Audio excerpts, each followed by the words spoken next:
amma an ce kuɗi sai shiga. Sannan kuɗin nan da aka ce sun shiga, to a ina aka sa su? A cikin akawun na banki na ko kuma cash aka bani? Na ce in dai an kawo wannan shaidar to Na'am. zan biya. Amma babu shaida. Babu wata Aka yi ta shaida ta ja, transaction tsakaninka da wannan mutum. babu. Duk bincike da aka yi daga nan har ƙasar da aka ce an kai kuɗi Mm, a wata ƙasa ta Taiwan, ni ba ni da akawun da Taiwan, ba mm, kuma abin da ya haɗa ni da Taiwan. Na'am.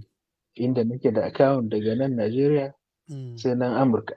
mm, Ka gane ko? Ya Kuma fahimta. duk an duba babu kuɗi da ya shiga cikin banki na. Mm, Sannan kuma babu wanda ya zo ma ya ce shi ne mai kuɗin. Ka gane ko? Na To sai fahimta. aka yi amfani da wannan damar sai Eh. aka kukkule mana wato duk kuɗi da za mu yi amfani da shi. Misali,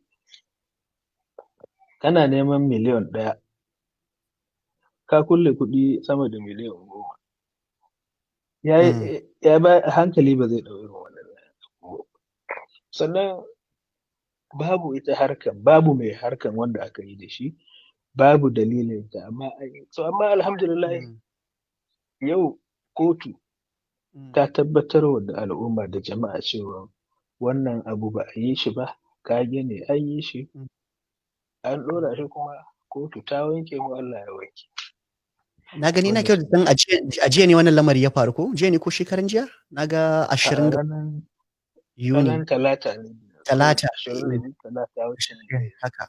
shi ne aka yi, kotu ta yanke hukunci, ta yi watsi da ƙara, babu wani abu makamancin waɗannan zargi da ake yi, babu shi. To muna Kuma taya ka murna. alhamdulillah. Muna taya ka murna Na kuma gode, muna maka fatan alkhairi.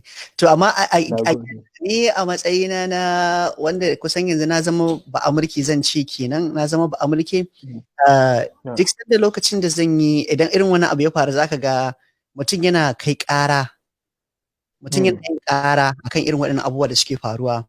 Akwai wani mataki da Mm. kake shirin ka ɗauka na kai ƙarar gwamnati ko ita wannan hukuma da ta maka wannan zargi a bisa daidai ba kai suyin ɗinsu?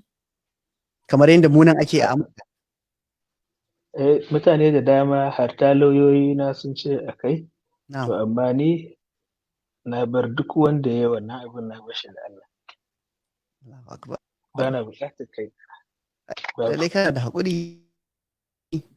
To alhamdulillah. Ai shi manzon Eh, Allah ya ce to koyi masha da shi, Allah. kuma na haƙura na bar ma